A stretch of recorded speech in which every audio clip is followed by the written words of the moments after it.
Hello and welcome back to the channel. My name is Eddie Jennings from ejsllc.com.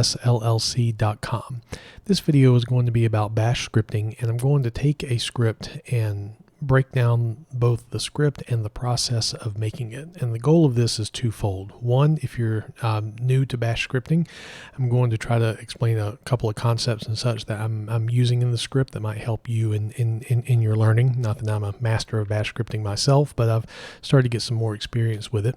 And secondly, if you're new to scripting in general, as far as you have some particular problem that you're trying to solve and you want to do it via scripting, whether it's PowerShell or Bash or whatever, I'm going to walk you through kind of the process of how you should approach solving a problem through scripting. Before I dive in, I want to thank my returning subscribers. You watching the videos both helps the channel as well as kind of keeps me going as far as giving me motivation to make more content for you. For everyone, I invite you, if you enjoy the content of the video, make sure you click like. And if you haven't subscribed yet, go ahead and click the subscribe button. Ring the bell when you do so you can be aware of when new content comes available.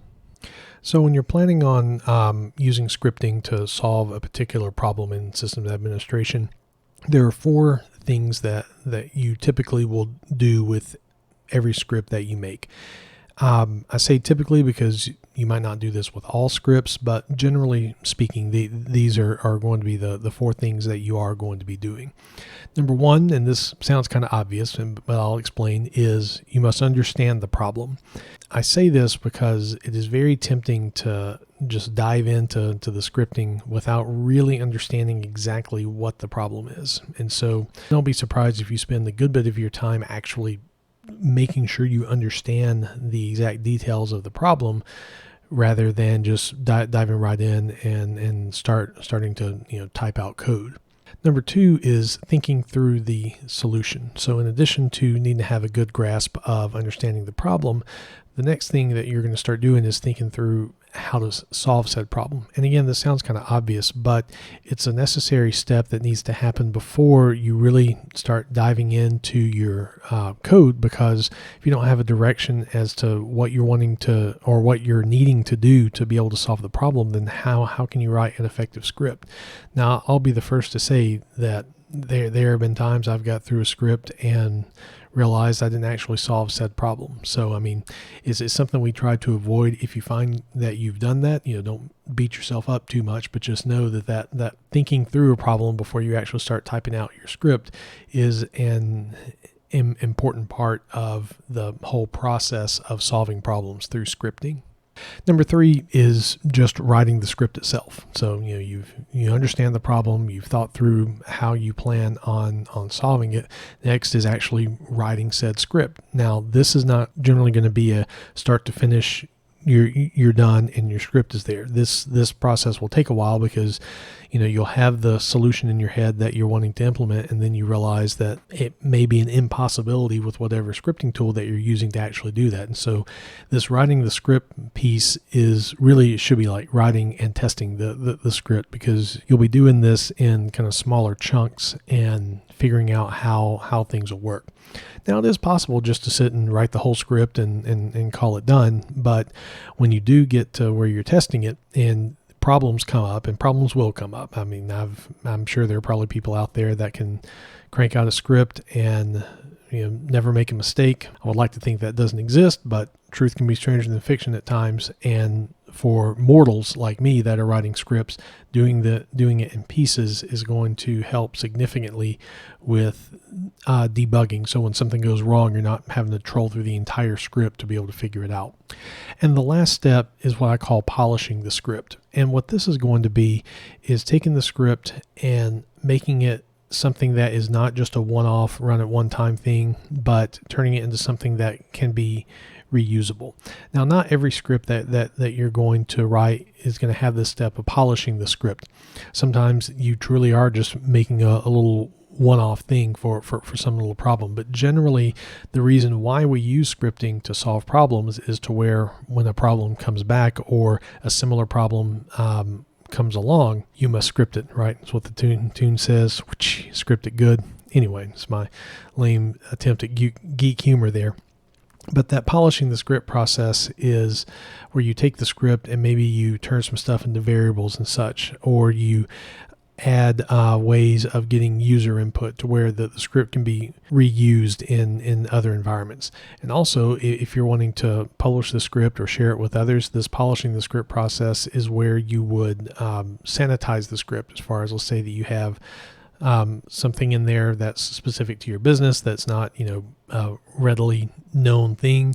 You would probably put a comment in said script of, insert your business thing here, right? But that's the icing on the cake step. Once you get to that polishing the script piece, generally all of the quote unquote work is done with the script. So taking these 4 things and putting them into practice, there is a community that I participate in, mangolassi.it, good message board community. There's some smart folks there that have acted as mentors for me in some of my earlier times in IT, and frankly still act as mentors to an extent today. And there was a post where a person was wanting to find a way to list the files in multiple subdirectories, and they're wanting to have a grouping of the files by the same name regardless of extension. It sounds kind of odd, and the thread itself, there's some back and forth trying to truly define what the problem is. But ultimately what we have here, so I have my test directory, and let's do ls-r. And what you're going to find in this little test directory is there are several folders that have similar named files, like clan_policies, clan_roster, future leaders, and some of you might catch the Naruto references there. I'm a big fan of the anime. And so what he's wanting is a list of files to where you would have everything that's clan policies put together, everything that's clan roster put together. And the goal, I believe, was to where he would somehow see what directories have similarly named files. So one of the first things that we suggested, which was part of the understanding of the problem, was, all right, well, if you simply just do the find command in Linux, then that'll get what you want. So find star, and we're wanting just files, so type -f. That gets you what you want. But what he wanted was like this clan policies, clan roster. He wanted those grouped together. So you would have something like this. So type F, name would be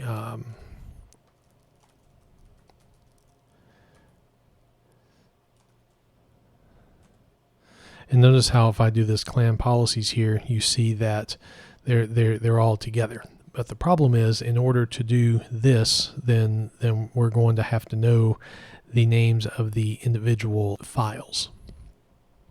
So now that we have an understanding of the problem, we need to think through how we want to try to solve it. Notice that we're not getting into the code yet. We're still in the thinking through process. And basically, what needs to happen is threefold. We need to figure out in whatever directory tree all of the individual file names, and file names would be defined. If I were to do let's do find again. And in this sense, we're defining file name as just this part here. For example, this line, the ./uzumaki/naruto/performing_special_jutsu.txt, the perfecting special jutsu part is what we're going to need. And so we need to get all of those unique file names, and then to be able to have the output in the order that we want, which was alpha by file name. We'll need to have that list of file names, sort it to where it's in alphabetical order, and then for each of those individual items, we need to run the find command against it. So that way the output is basically going to be the whatever files are found by that name, followed by the next name, on and on and on. So everything is formatted in the proper way. So with those three tasks, the find all the unique file names, get the list sorted, run find against that particular list, that's enough information for us to be able to move on to the next phase, which is the writing the script phase. So behind the terminal window, I have my GitLab page, which has the full script, which I'll link in the description of the video. But what I want to do is walk you through how I came to this particular script. And so I have my terminal window back here. And so the first thing that I did was I need to get all of the possible files that are going to be available to us. And so when I was writing the script, I basically had my text editor open and then also a terminal window. And the text editor would be, as I have tested stuff in the terminal window, I will put that into the text editor, which would become the script. So I decided to make a variable called all files, which if you're new to Bash, simply type the name of a variable equals and then whatever value you want that to be. However, I wanted to use the find command to return all of the particular files and store that in the variable. So to do that in Bash, you're going to do something called a subshell. So we'll do the $sign and parentheses.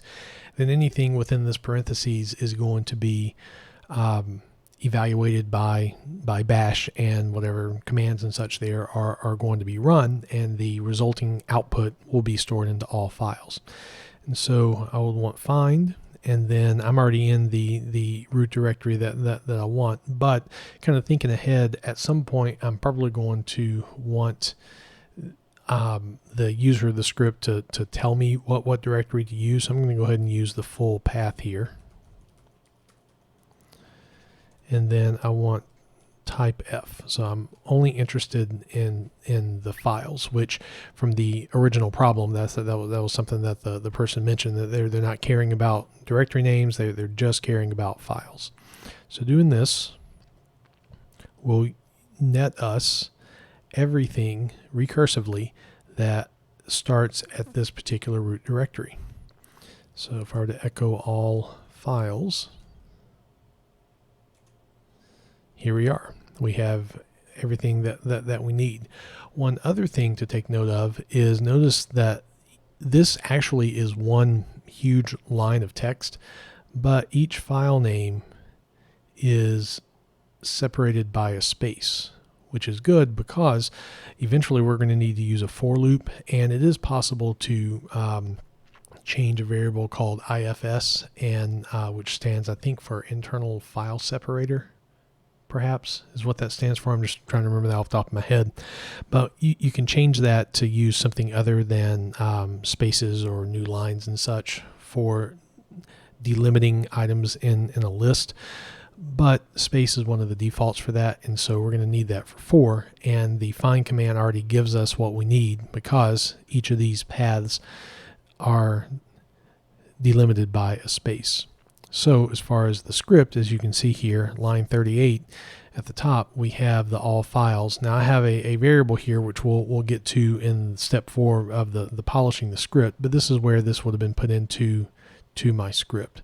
Now the early script I obviously wouldn't be starting on line 38. This will be like line 1 of the script as I'm making it happen. So I have my all files, and so what I need to do is figure out now how to get the unique file names. All right, well, I could potentially output this to a file and use unique, but first what I need to do is get this to where I have just the file name piece of it, because that's really what we're evaluating the whole solution against. We're wanting to find every instance of a file that has future Hokages in its name and see what directories that's in. We're ignoring the fact that it's .txt or .doc or .whatever, right? So to figure this out, I actually consulted good old Dr. Google, which I encourage you really at any level of scripting, but especially in the beginning, don't be afraid to use Dr. Google. Dr. Google is a great tool, but notice when I say there, it is a tool. To get some scripting skills, you can't simply consult Dr. Google and copy and paste what Dr. Google tells you. What you need to use Dr. Google for is to find solutions and to do some research to realize why solutions that you find work. And then that is what expands your toolbox.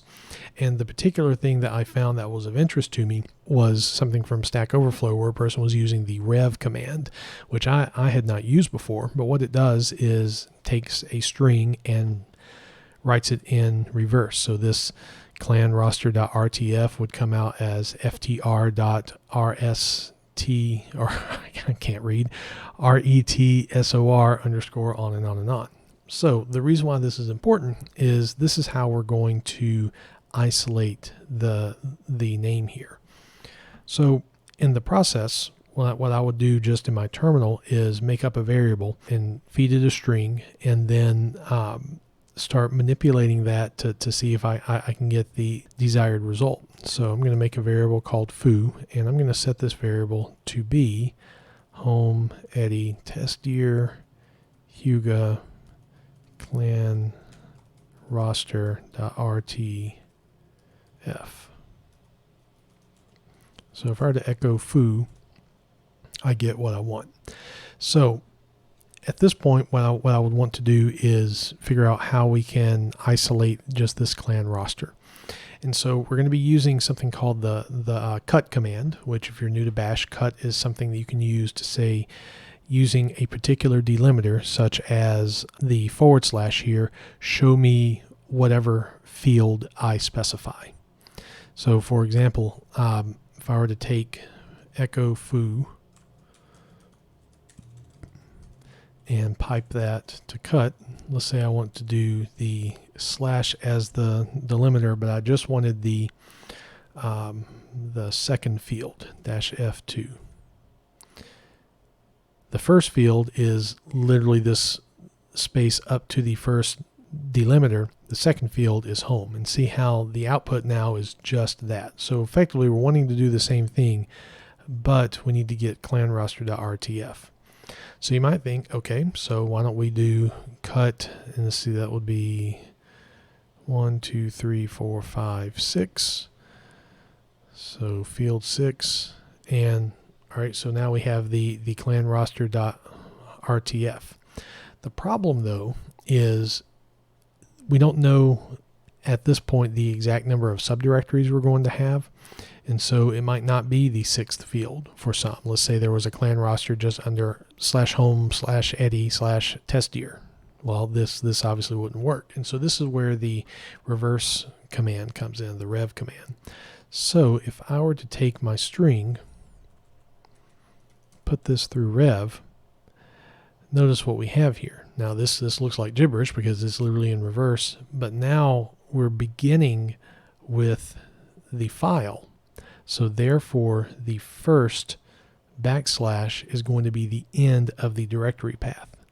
And so if I were to then take this, cut -D, and I'd get the first field, now I just have the file name. And the beauty of this is that this will always work and just give us whatever is after the directory tree. So let's say that this was all that we needed. We would want to reverse it again and put this in order. All right, so the question then still becomes, we need to get rid of the .rtf. Well, this is where your cut command would come back in. So what we could do is from here, cut -D. This time we're going to use the dot as the delimiter, and we'll do the first field. And so this gives us what we want, just clan _ roster. Now, as part of the writing the script phase, this is where you will start to think through different scenarios and such. And one that will probably come up would be, what if you have folders that have multiple dots in it? How do we handle that? So let's say that this clan.roster, let me go back to my original foo. Let's say that it was instead of underscore roster, let's say it was clan, well, we'll keep the underscore there. We'll do .current.rtf. So echo foo, we have this here. If I were to reverse that,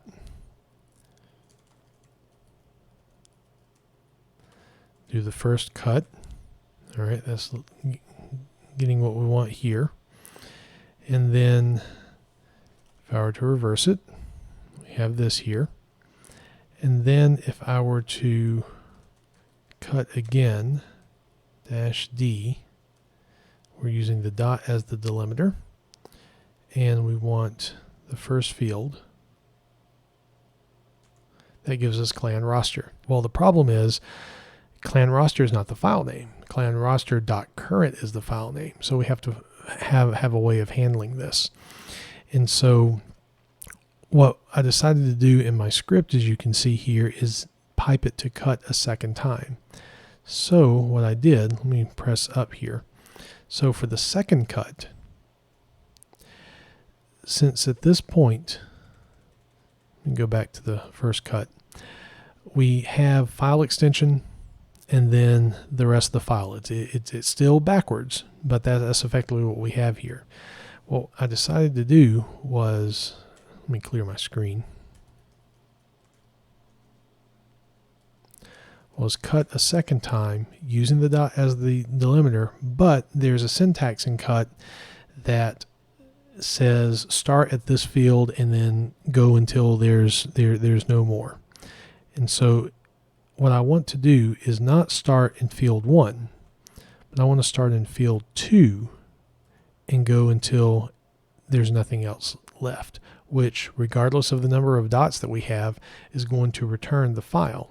And then lastly, we will use the reverse command to give us our file name without that last dot whatever extension. The other scenario that this helps with is if you have a hidden file, you would have, dot something, dot extension. The same principle applies. So to be able to solve the problem of, since we're using the dot delimiter and cut files that might have extra dots in the name, this is the solution for it. There's one other problem that I thought of, and that is handling spaces and file names. And when you're writing a script, there's kind of a point that you have to choose as far as how far down the rabbit hole do you go with your edge cases. And so I tinkered around a bit with trying to handle spaces in the file names, and that got into working with the IFS variable and trying to add delimiters that would potentially not be a part of file names. So what I ultimately decided to do was to not handle file names with spaces, and rather during the polishing the script piece, I basically made a warning that says, hey, this script is not going to handle spaces, file names with spaces. It may give you output that you're not expecting. Do you want to continue? Yes, no kind of thing. And I decided to do that because, especially in a Linux environment, and then further, especially if you're working in a server environment where you're in the terminal all the time, it's unlikely that you're going to have a lot of file names with spaces in it. And so I judged with working with this script that the effort that would have been needed to handle spaces for this iteration of the script was not justified. Getting back on track with the writing of the script, we figured out how to get our unique file names, and that's what we have here in the script, line 43. So now what we need to do is find a way to sort this. All right, and so there's probably multiple ways of handling this, and if there are other ways that you would rather do to handle this, feel free to put that in the comments. It'll help me, because it'll give me another way of thinking about how to do the problem, and it'll probably benefit everyone else that's watching the video as well. So what I decided to do was, for each of these individual file names that I found, I'm going to echo them into a little temp file. And the reason why I'm doing that is because this will yield us a file that's basically a list of these names, which we can then sort, and we can also pull out just the unique names. Another way you could potentially do this is working with an array, which I tried poking around with a bit. I found the both the sorting and the finding unique items to be more of a challenge than I was wanting to deal with at the time, so I chose to do the temporary file. So if we were to go back, we have our all files.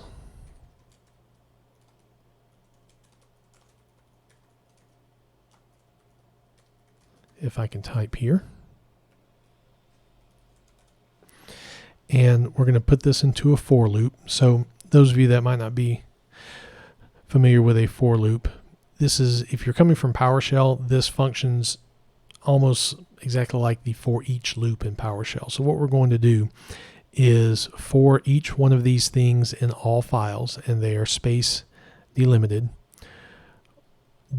we're going to create a variable called end file, or for individual file, that is going to be equal to the stripped out unique file name. And then we're going to echo that variable and redirect the output to a temporary file. So during my testing, what I would have done is this. So I have my my variable. I would have done for I in all files, semicolon do. And then I would have done my little end file, and I'm going to cheat just a bit and copy and paste just to lessen the chance of having an error. You can see my little background there.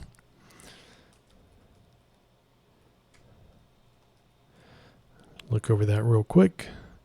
Yeah, that looks right. And then we're going to echo end file. And in my testing, I would have put in a the exact directory that I want. So I'm just going to call this temptest.txt. And then we end a for loop with done. All right, so if I were to do less tmp, we now have all of our individual file names, or all of, yeah, all of just the stripped off, just the file name part. If you notice, there's one that includes an additional dot, right? And so that handles that the way that we want. So we've now accomplished the get all the unique file names. And so the next step is we need to sort that list as well as get the unique file names. And so what we can do here is we can easily cat this list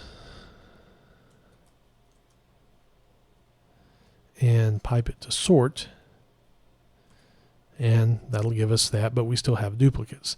The sort command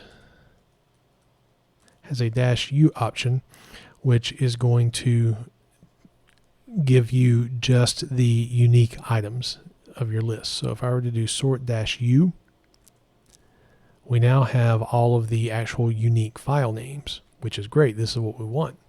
So that final step is, against each of these file names, we want to run the find command, so that way we get the desired output that we want.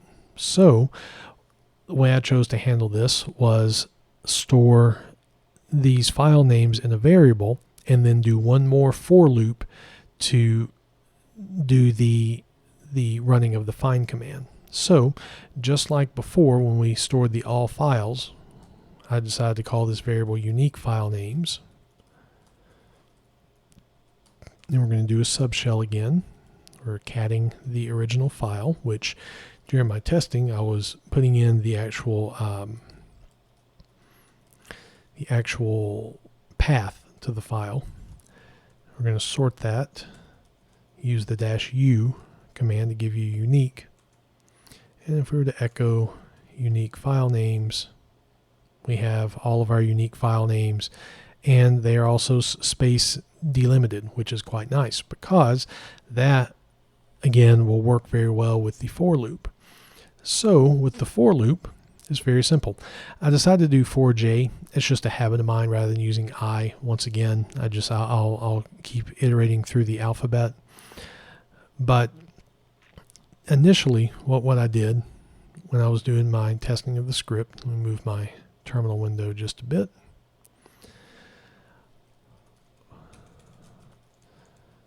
I would do my for loop.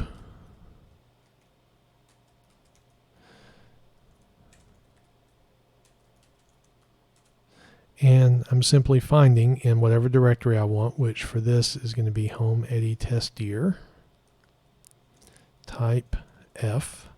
This time we are going to specify a name, and we're looking for a name that is going to be whatever J is at the time, which remember this is iterating through each of these files, star whatever. I realized the mistake that I made. So let me do Control C. We'll go back. Forgot to close my quotes. Done. And we have what we're wanting. If I were to scroll up, we have 3 clan policies, or 4 clan policies rather. You can see which directory that they're in. We really don't care about the file extension. Clan rosters all together, future leaders all together, which is what the user is wanting. So the next step, again, would be the polishing the script step, which is where we take this and refine it just a bit.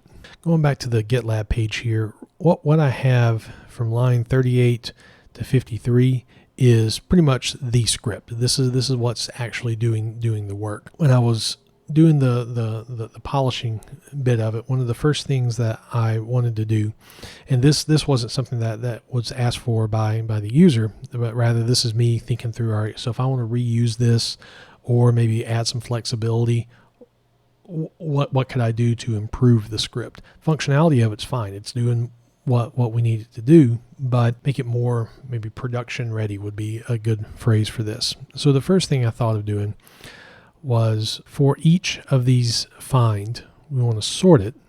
And so this is going to give us the sorting the list of each of the unique file names, whatever comes back from find. You may or may not need to do this, but I thought that we would at least get that in alphabetical order. It would still be, all file 1s, then all file 2s, but within the file 1s, we can have that sorted.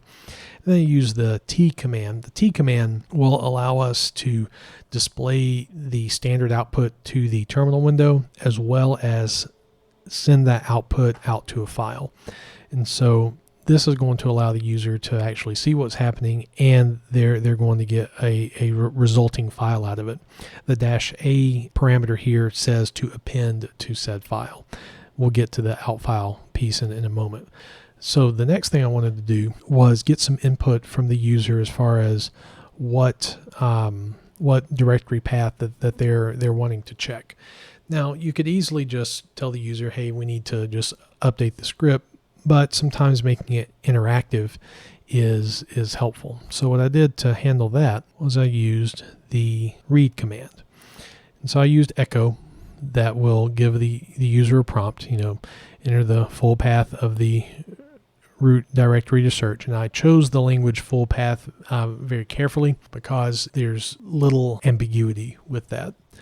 And I decided to set that to a variable called root directory, which this is where this comes from. So later in the script, I decided to add an echo saying, at this point, we are now getting all the files in root directory. This is where I used that same directory with the all files variable. And then in the last looping of find, I use the root directory variable again to find to be looking for each of those file names there. At this point, this is where not necessarily out of control, but something that you will find when you're working with a script is as you're working with stuff, you'll start to give yourself a bit of scope creep and, hey, we can do this, hey, we can do that. And so what I decided there was, all right, so I'm going to have a temporary file, and what I'd like to do is to handle the name of that temporary file, because before, and the temporary file, if you remember, came as a part of the finding the individual file names. And before, when I was doing my testing of the script, I explicitly gave this a file name. And so I figured, all right, maybe there's a way to automate this and potentially not have a file name conflict. So what I decided to do here was make a variable. This does not get user input, but rather it is creating the name of the temporary file. Pretty much every Linux system is going to have a /tmp directory. It's there for temporary files. I figure there's probably not going to be a file name that's called file search temp, but just in case, again, I'm using the subshell here and the date command. You can look at the man page for date and see what the plus %f, %h, %m, %s means. Basically, it's the date plus hour, minute, second. So I figured there's not much of a chance of that that file being there. To make sure, I use the while loop.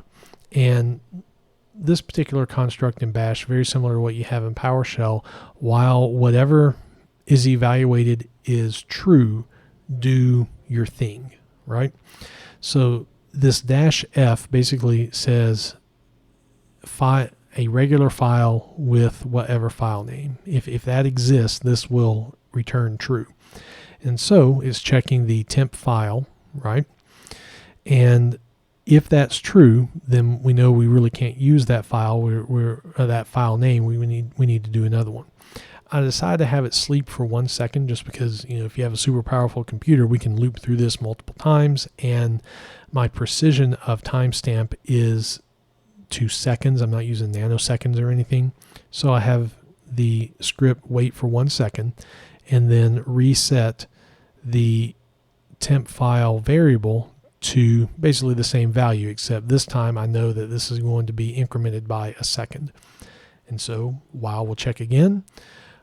If this turns out to not be true, we break out of the loop, and the temp file variable is whatever the last setting of the value is. And then later on, we use that temp file variable when we're sending the individual file names to it. And we also use the temp file variable again in getting that list of unique file names. And lastly, just because I'm a firm believer in scripts cleaning up after themselves, one of the very last things that we do in the script is remove the temp file, so it's not just sitting there for all time. And also added the echo saying, hey, we're at the step where we're cleaning up the temp file, and I decided to give the name of the file to where if something does go wrong, the user has on their terminal output the actual name of said file that we were trying to get rid of. So the last thing I wanted to do was handle the output of the file. And I decided to do some not necessarily advanced logic here, but there were potential cases I was wanting to account for. One was, are we running as root, or are we running as a regular user? And so what I decided to do is use an if statement. And what we have here is, if this user ID, and again I'm using my subshell here, ID-U will return the user ID number. If that's not equal to 0, and I probably should put this in quotation marks since I'm doing string comparison, but in my testing, Bash seemed to handle it. So basically, if the user ID is not equal to 0, then we know that it's not the root user.